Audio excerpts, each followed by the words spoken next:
सिद्धारमैया के इस्तीफे की स्क्रिप्ट पहले ही लिखी जा चुकी है। आज केवल इसका ऐलान हुआ है। 2 दिन पहले कांग्रेस आलाकमान ने दिल्ली में सिद्धारमैया और शिव कुमार को बुलाया था। इस दौरान राहुल ने सिद्धारमैया को अपना फैसला सुनाया और मुख्यमंत्री पद से इस्तीफा देने को कहा। सिद्धारमैया शक्ति प्रदर्शन के लिए अपने साथ 1 दर्जन से ज्यादा मंत्रियों को लेकर गए थे, लेकिन राहुल ने अपना दो टूक फैसला सुना दिया, जिसके बाद आज इस्तीफे की औपचारिकता पूरी होने जा रही है।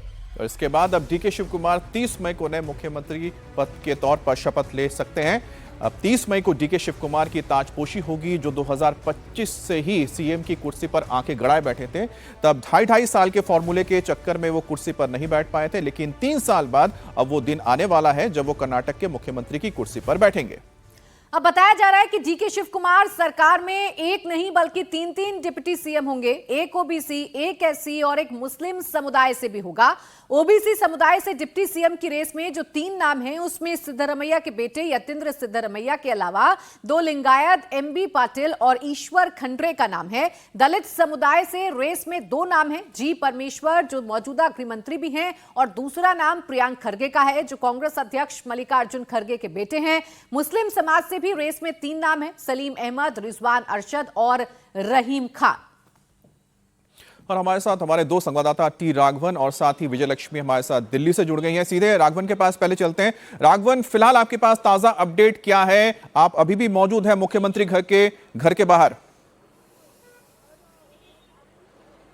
जी बिल्कुल, देखिए अब वो ब्रेकफास्ट मीटिंग खत्म होने को है और उस ब्रेकफास्ट मीटिंग में खुद सीएम ने अपने कैबिनेट कलीग्स के सामने ये ऐलान कर दिया है कि वो इस्तीफा देने जा रहे हैं। 3 बजे वो आज अपना इस्तीफा सौंप देंगे। इसके बाद उनका दिल्ली जाने का कार्यक्रम है। राहुल गांधी से समय मांगा गया है, जिसमें वो ये कहा जा रहा है कि वो जाकर ये कहेंगे कि वो राज्यसभा की सदस्यता लेने के लिए इच्छुक नहीं है। अब देखिए, इसमें जब सीएम का इस्तीफा हो जाएगा तो बहुत क्लियर है कि अगली सरकार के गठन की कवायद शुरू हो जाएगी और फ्रंट रनर जैसा हम लगातार चर्चा कर रहे हैं, ये पावर शेयरिंग फॉर्मूला के तहत डीके शिव कुमार की ताजपोशी होनी लगभग तय है। लेकिन ये कब होगी, इस पर अभी तक संशय इस लिहाज से बरकरार है क्योंकि अगर सिद्धारमैया ये आनाकानी करते हैं कि वो राज्यसभा नहीं जा रहे हैं तो एक बार फिर उन्हें मनाने की कोशिश जरूर की जाएगी, क्योंकि स्मूथ ट्रांजिशन की लगातार बात यहां पर की जा रही है और वही कांग्रेस के लिए, कांग्रेस की सरकार के लिए, डीके शिव कुमार के लिए फायदे वाली बात है। इसीलिए हमने देखा कि ब्रेकफास्ट मीटिंग के लिए जब शिव कुमार अंदर गए थे, उस वक्त उन्होंने सिद्धारमैया से गले मिलकर फिर उनके पांव छूकर उनसे आशीर्वाद लिया। ये वो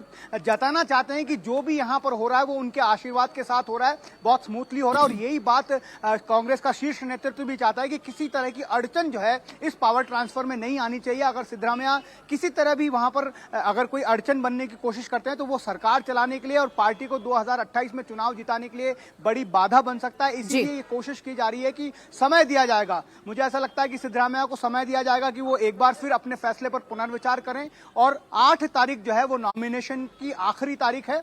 हो सकता है कि अगर सिद्धारमैया किसी तरह का संकेत देते हैं तो तब तक भी इंतजार किया जा सकता है। सिद्धारमैया से पूरी तरह से संतुष्टि होने के बाद ही, उनको पूरी तरह से कॉन्फिडेंस में लेने के बाद ही अगले सरकार के गठन की कवायद यहां पर शुरू होगी। अगर बहुत जल्दी होता है तो वो 30 तारीख तक हो सकता है। कर्नाटक में 7.1 कुर्बा जो समुदाय है उससे आते हैं सिद्धारमैया और ऐसे में उनकी नाराजगी भारी पड़ सकती है। तो कांग्रेस पूरी कोशिश करेगी कि पहले उनका मैनेजमेंट किया जाए, पहले उनको समझाया जाए और बिल्कुल ये मैसेज कर्नाटक में जाए कि जो कुछ भी हो रहा है वो सिद्धारमैया की देखरेख में ही हो रहा है।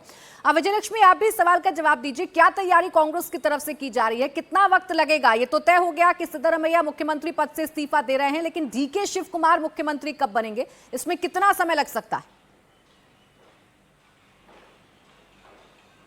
देखिए, अब कांग्रेस लेजिस्लेचर पार्टी की जो मीटिंग बुलाई जाएगी प्राची, उसमें उस पर बहुत कुछ निर्भर करेगा, क्योंकि एक बड़ा धड़ा जो है विधायकों का वो शुरू से ही सिद्धारमैया के समर्थन में था। और सिद्धारमैया अगर सीएलपी में नंबर्स काउंट किया जाए तो ऐसा माना जाता है कि सिद्धारमैया के साथ ज़्यादा एमएलएज हों। ऐसे में स्मूथ ट्रांजिशन हो सत्ता का, पावर का, एक चीफ मिनिस्टर से दूसरे चीफ मिनिस्टर, इसकी कोशिश कांग्रेस पार्टी का शीर्ष नेतृत्व लगातार कर रहा है। और इसीलिए सिद्धारमैया को दिल्ली में ला करके उनको यहाँ पर बड़ी जिम्मेदारी की बात जो है वो कही जा रही थी। कांग्रेस लेजिस्लेचर पार्टी की जो मीटिंग होगी उसमें देखना होगा कि ये जो ट्रांजिशन है, क्योंकि उस मीटिंग के भीतर क्या होता है उसी से तस्वीर साफ होगी कि ट्रांजिशन स्मूथ होगा या फिर डीके शिव कुमार की दावेदारी को लेकर के किसी तरह से वहाँ कोई जो है कोई एडवर्स कोई ओपिनियन कुछ एमएलएज रखते हैं या क्या, किस तरह की घटनाक्रम जो है उस सीएलपी की मीटिंग में होता है।